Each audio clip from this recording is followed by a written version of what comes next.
¿Cómo les va? Bienvenidos a Será Justicia. Tenemos un único invitado hoy porque me interesa que refresquemos un poquito la instancia o el estadio de la imagen de la justicia.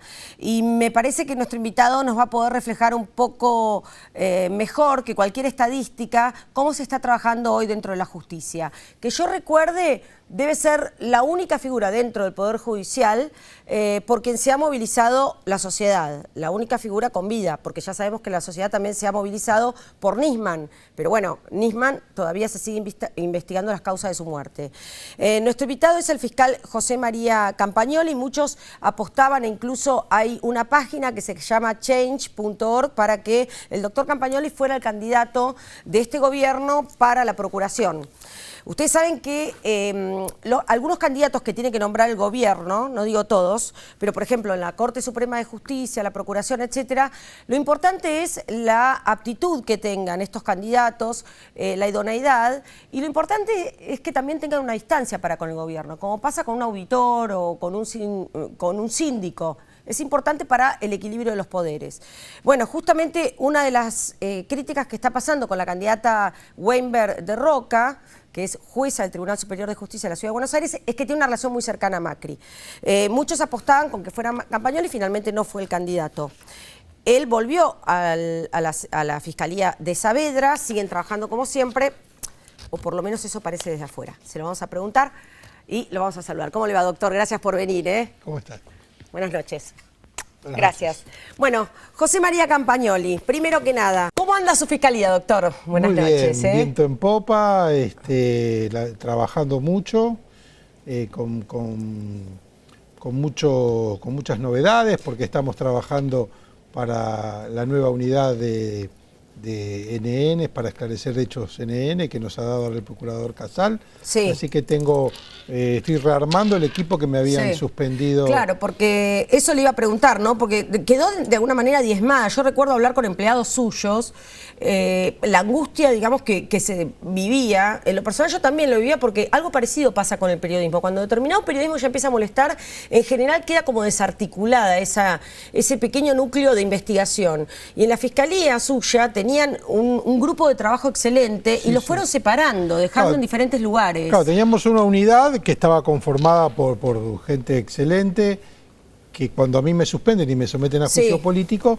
fue desmembrada, algunos fueron perseguidos, fueron llevados a sótanos a trabajar, una cosa muy indigna para los colaboradores que eran todos muy brillantes. Sí. Bueno, gracias al nuevo procurador, el doctor Casal, me ha permitido rearmar esta unidad. Pero esto fue ahora. Ahora, hace muy poco, lo tengo ahora de vuelta al doctor Rodríguez Varela conmigo, estamos rearmando la unidad y bueno, vamos a tratar de que sea algo sustentable en el tiempo, cosa que los avatares que ocurrieron en el pasado y que hicieron que se disuelva una unidad que en unos meses nomás logró esclarecer un montón de hechos, bueno, que esto sea sustentable en el tiempo más allá de las personas. Exacto. Bueno, esto es importante porque Rodríguez Varela, y ahí tenemos la imagen de cuando vino al programa, ustedes saben que permanentemente se postulaba para distintos cargos en la justicia, con notas excelentes.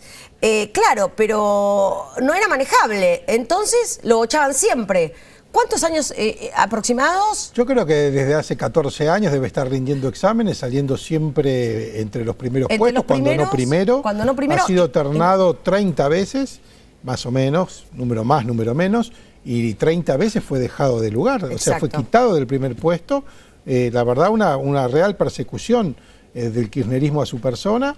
Y bueno, afortunadamente, si Dios quiere, en breve lo tendremos en la Cámara de Apelaciones, un lugar muy digno para él. Exacto, muy merecido. Es una gran noticia, no solo por el cariño personal que yo le tengo, sino porque es un jurista brillante, valiente Y un lujo para este país tener un camarista como el doctor Rodríguez Eso es lo Varela. que queremos, ¿no? La semana pasada estábamos hablando con el doctor Máiquez sobre la selección de los jueces, cómo puede transparentarse más ese proceso de selección y por ende acercar más a los jueces para con la sociedad. Sobre todo estoy hablando de los jueces de Comodoro Pi, porque de pronto la justicia uno engloba todo y sabemos que hay jueces que trabajan y muy bien, pero también están alejados de la sociedad, porque la sociedad no sabe mucho de su trabajo. En el caso suyo se supo porque usted es una persona que cuenta, que habla con los medios, y por otro lado tuvo una persecución en donde gran parte de la sociedad salió a manifestarse por usted. Claro, claro. Yo en ese periodo que fue bastante duro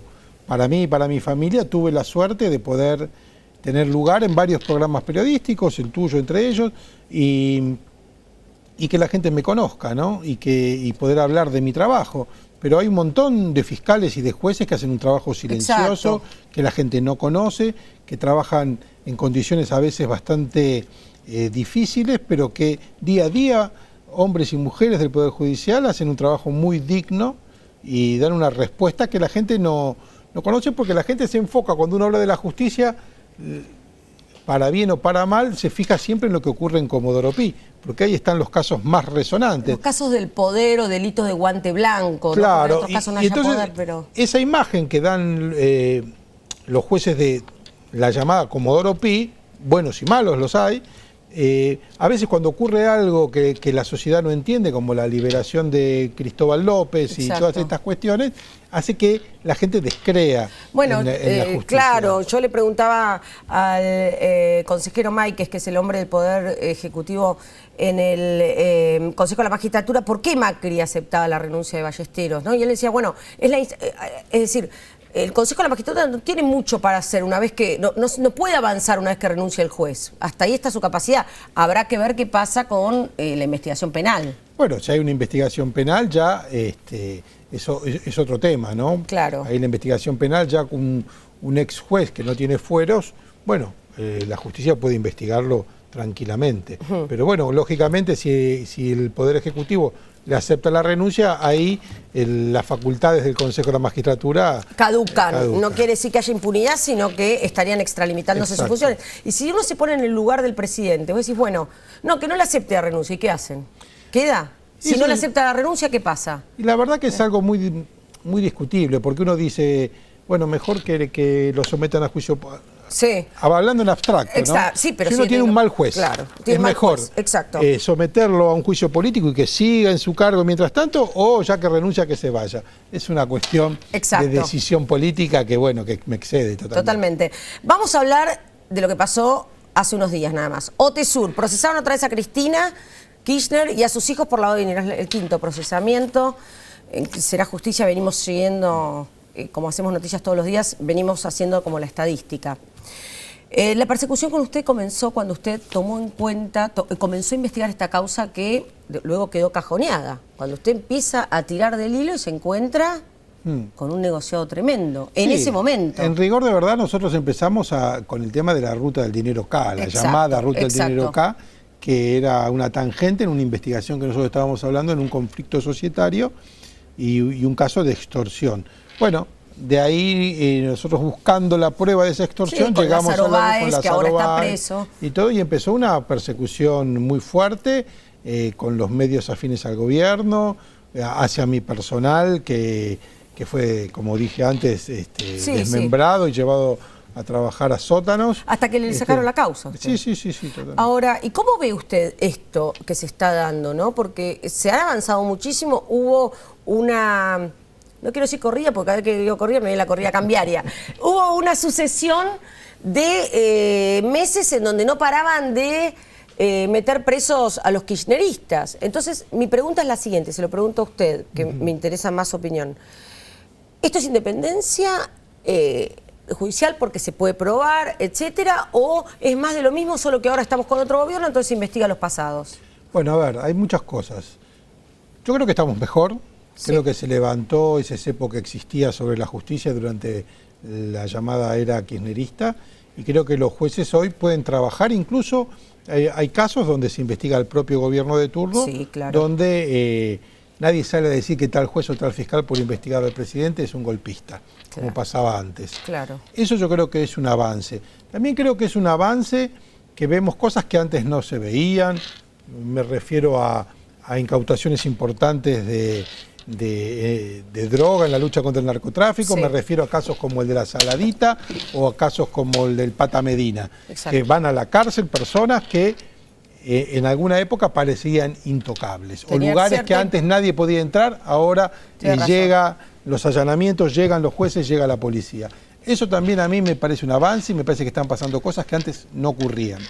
Pero también es cierto que a la andanada de detenciones que hubo en una época, uno pensaba, bueno, ¿esto es la justicia independiente que está trabajando o es oportunismo político? Claro. El tiempo lo dirá.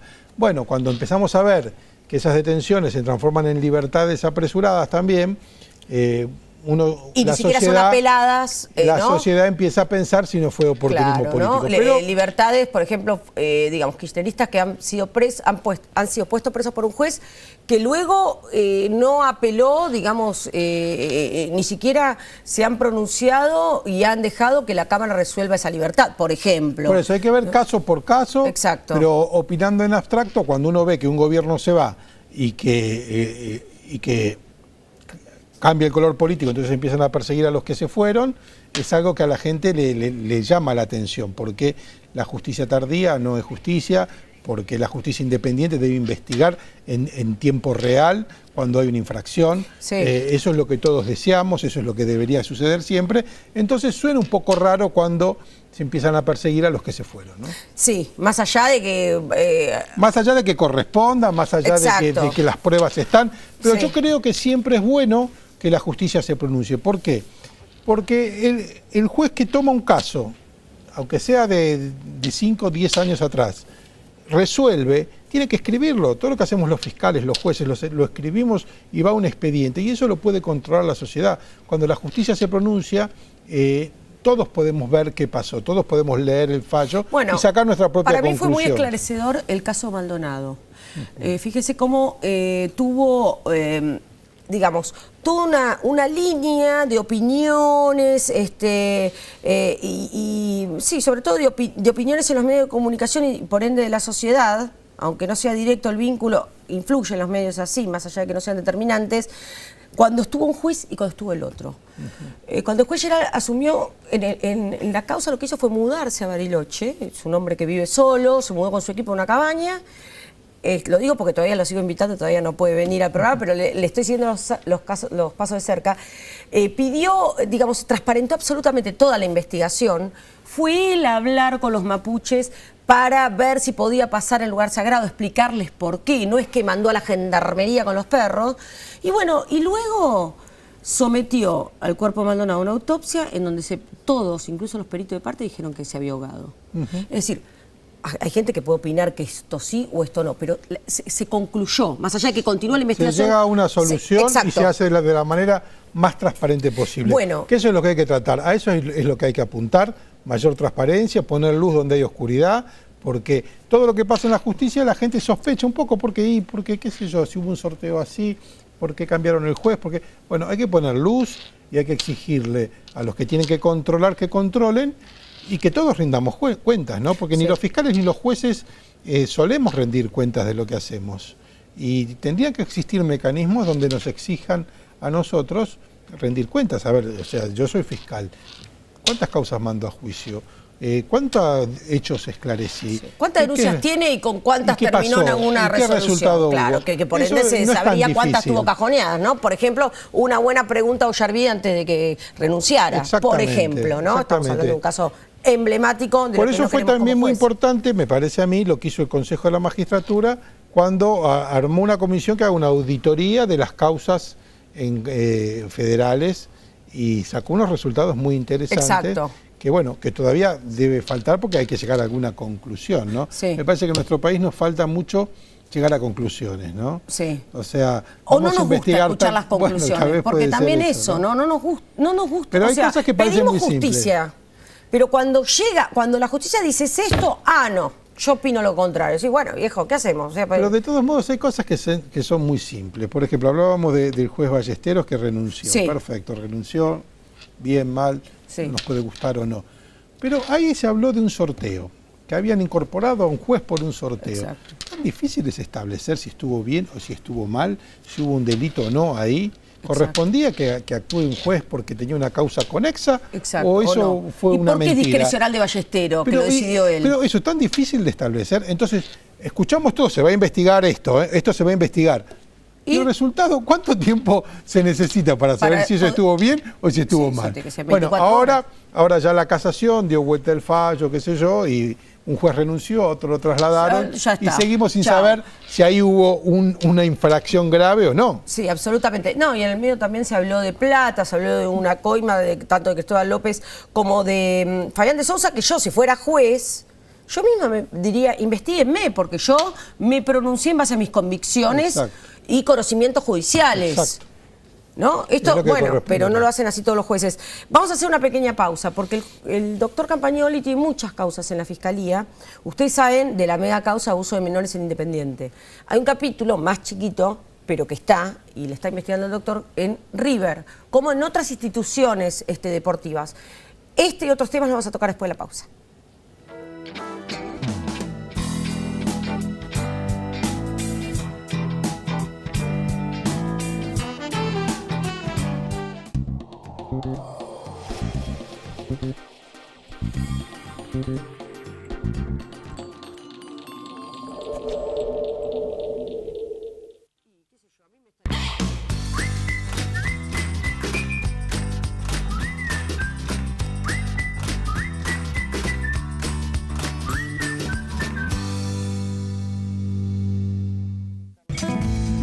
Un banco presente junto a todos los argentinos.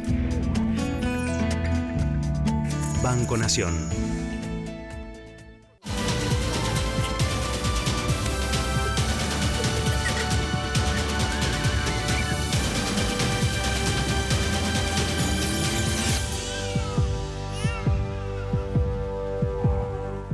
En Provincia ART, nuestro trabajo es protegerte en el tuyo. Provincia ART, la aseguradora de riesgos del trabajo del Grupo Provincia.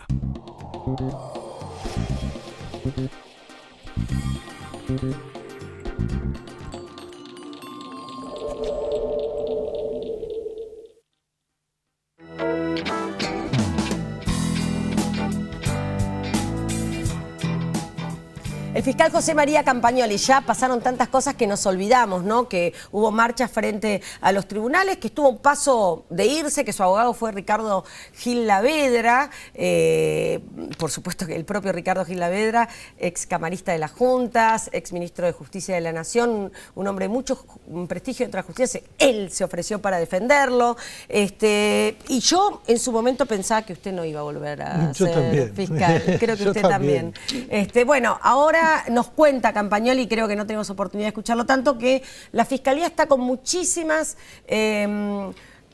con muchísimo trabajo e iniciativas que tienen que ver con investigar distintos delitos, y ahora que le dieron a ustedes también el tema de los CNN, que yo no sabía. ¿En qué consiste eso? Los CNN son los hechos que denuncia la gente que no se esclarecieron, o sea, un arrebato, un robo a una casa, la sustracción de un auto. Bueno, todos esos CNN van normalmente a un gran archivo. Y no pasa nada. Porque no hay una, desde mi punto de vista, no hay una buena investigación policial al respecto, y las fiscalías también están abarrotadas de trabajo, entonces esas investigaciones muchas veces no avanzan y terminan en un archivo. Bueno, lo que nosotros hemos propuesto muchas veces es empezar a entrecruzar datos de las personas, de los sospechosos que detiene la policía. Por ejemplo, un sospechoso que roba en una moto negra de determinada cilindrada con un tatuaje, qué sé yo, ver si... ¿Cuántas motos negras con cilindrada y tatuaje? Y cuando detenemos a uno que tiene eso, y así entrecruzar datos. Tres bueno, esa es la idea, pero también tenemos así iniciativas de que se empiece a cargar, que la carga de la denuncia en la sede policial ya sirva para...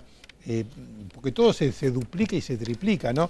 Ustedes hacen una denuncia, la denuncia la toma el policía, después va a la fiscalía, en la fiscalía la vuelven a entrar en un sistema, después va a un juzgado. Bueno, estamos tratando de de algunos pasos acortarlos y dar una mayor eficacia en la investigación. Y mientras tanto usted sigue en su Fiscalía en Saavedra, por supuesto, recibiendo las denuncias que puedan hacer los vecinos y lo que ocurre en esa jurisdicción. Jurisdicción ni más ni menos que de River. Sí, totalmente. ¿Y cómo, en qué instancia está la investigación sobre los abusos de menores en las inferiores de River? Bueno, a ver, al inicio ya de esta investigación se sabía que era muy complicado probar los hechos porque son hechos que de haber sucedieron hace... 2003 se hablaba, ¿no? Más de 10 años. De todas maneras, la Fiscalía trazó una hipótesis, se está investigando, se ha avanzado en algunas líneas,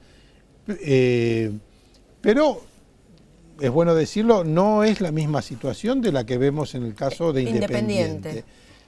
Por supuesto, cuando hay una denuncia que toma estado público, mucha gente se acerca, algunos a aportar algún dato y otros a denunciar cosas parecidas, y en cada caso que se ha presentado a alguien, se ha abierto un expediente y se ha hecho una investigación que por ahí no tiene que ver con lo que sucedió eventualmente en las juveniles del Club River o de los pensionados. Pero sí que nosotros vamos investigando.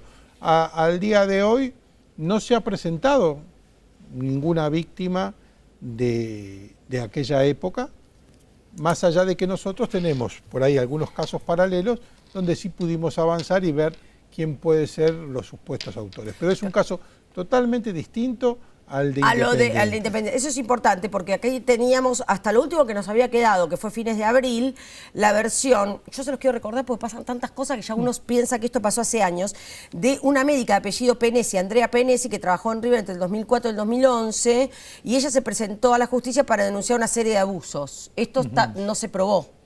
No, eso es todo materia de investigación. Bien. Todo lo que se ha denunciado está en proceso de investigación.